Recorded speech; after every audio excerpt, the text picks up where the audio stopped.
आज तुम्हाला मी गाजगवत दाखवत आहे। गाजगवताची कांडी एवढी असते, एवढी, आणि त्या गाजगवताचा ठोंबा एवढा मोठा होतोय बघा तयार। हे गुरांच्यासाठी खाद्य आहे। हे गवत बघा कसं उगवलंय।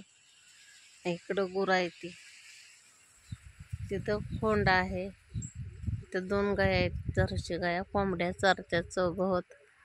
इकडे एक बोकाड बघा खातंय, त्या शेळ्या बसल्यात तिथं,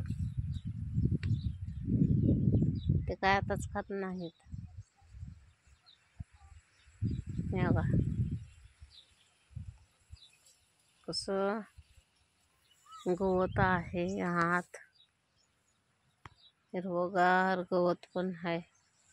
काढावं घडीभरच्यांना गुरांना।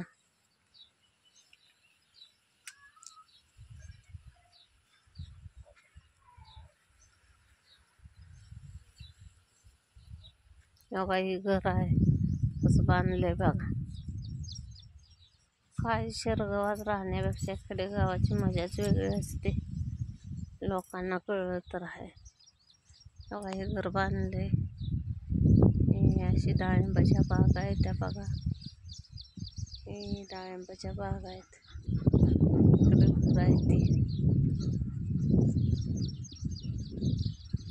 खरं खेडेगावातील लोक लय सुखी असतात, छोटी छोटी घरं बांधून राहतात मस्त पैकी।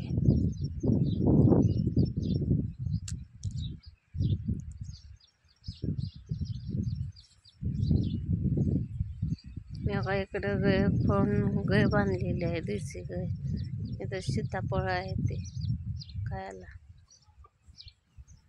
कांदा, वाटाणा, घेवडा, मूग, चवाळी केलेत रानात मी।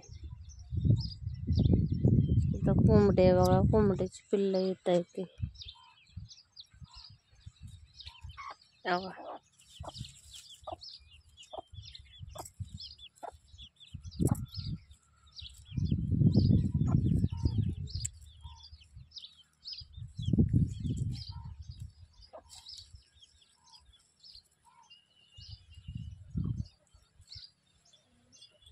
हे पाणी गुरासने बनवलं, म्हणजे त्यात सोडते पाणी प्यायला।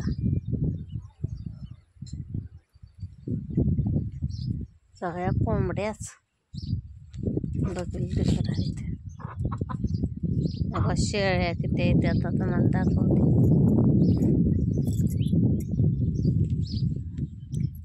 1 2 3 4 5 6 7 शेळ्या आणि 1 बोकड। तर एवढ्या शेळ्या पाळल्या ना